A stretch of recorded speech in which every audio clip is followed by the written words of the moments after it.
아킬레스 파열로 인해서 이제 수술을 많이 하시는데요. 아킬레스 파열 후 과정에 대해서 좀 정리를 해 드리려고 합니다. 먼저 아킬레스 파열로 수술하면은 저희 병원은 2박 3일 입원을 합니다. 화요일날 수술을 했으면 목요일 퇴원, 목요일 수술했으면 토요일 퇴원, 이런 식으로 입원 기간 중에는 방깁스를 착용을 하죠.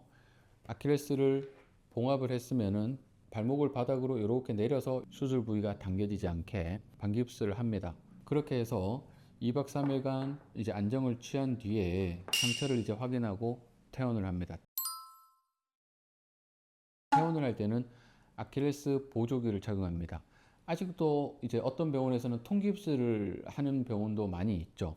저희는 통깁스를 하는 거를 별로 그렇게 좋아하지 않는 것은, 일단 통깁스를 하면 근육통이 너무 많이 생깁니다. 대부분 아킬레스건 파열은 젊은 분들이 많은데 통깁스를 되게 답답해 하세요. 저희는 주로 아킬레스 보조기를 착용을 합니다.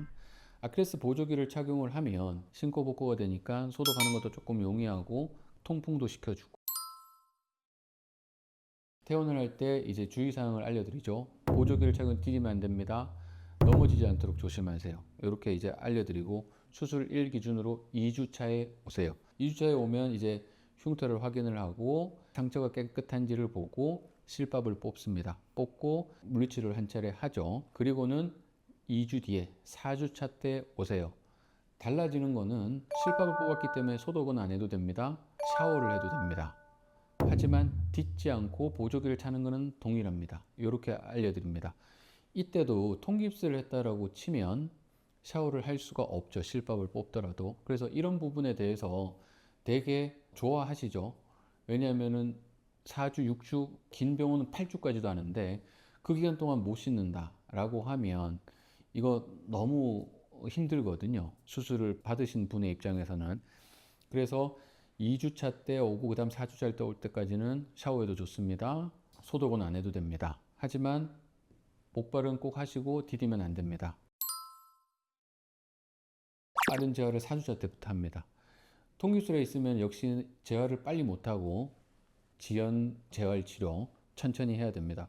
그럼 그동안 근육축이 생기기 때문에 나중에 최종 근력을 획득하는 데 상당히 제한사항이 될 수 있습니다. 그럼 4주째 오면 가동 범위를 늘리고 종아리 근육이 위축되지 않게끔 염증 컨트롤도 해가면서 재활을 시작을 합니다. 그리고는 6주차 때 오면은 디디죠.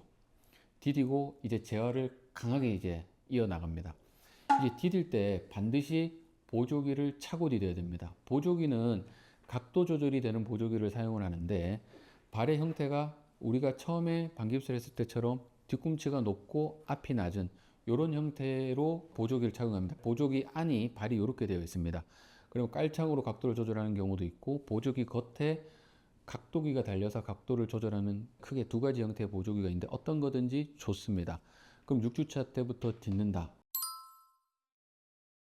한쪽이 보조기를 하고 있고 한쪽은 일반 신발을 신고 있기 때문에 높낮이가 달라요. 처음은 뒤뚱뒤뚱거리고 하기 때문에 목발을 하면서 균형 잡는 거에 좀 익숙해져야 됩니다. 그래서 익숙해지면 목발을 떼도 좋습니다. 그래서 보통 젊은 남자분들이 많기 때문에 일주일 이내에 대부분 목발은 뗍니다. 보조기를 한 발은 발이 밑으로 처져 있고 높낮이가 다르기 때문에 조금 다리를 벌려서, 그리고 발을 바로 딛지 않고 약간 팔자걸음식으로 틀어서 이렇게 처음에는 끌다가 한 며칠 지나면 뒤꿈치가 들리다가 그 다음 좀 지나면은 이제 걷죠. 그 다음에 시간이 지날수록 발이 점점점 이제 앞으로 돌아오면서 정말 잘 걷죠. 이렇게 해서 보통 8, 9주차까지 재활을 해서 그때 이제 마지막 오시면은 가동 범위가 다 돌아왔는지, 근력은 좋아졌는지, 근위축은 심하지 않는지를 보고 재활을 종료를 하든가, 근력이 좀 덜 돌아온 분들은 한 1, 2주간 더 연장을 하든가 합니다. 하지만 8, 9주차 정도가 되면 보조기는 벗습니다. 비록 재활을 좀 더 이어나가는 분이라도 이제 일반 신발로 갈아 신게 됩니다.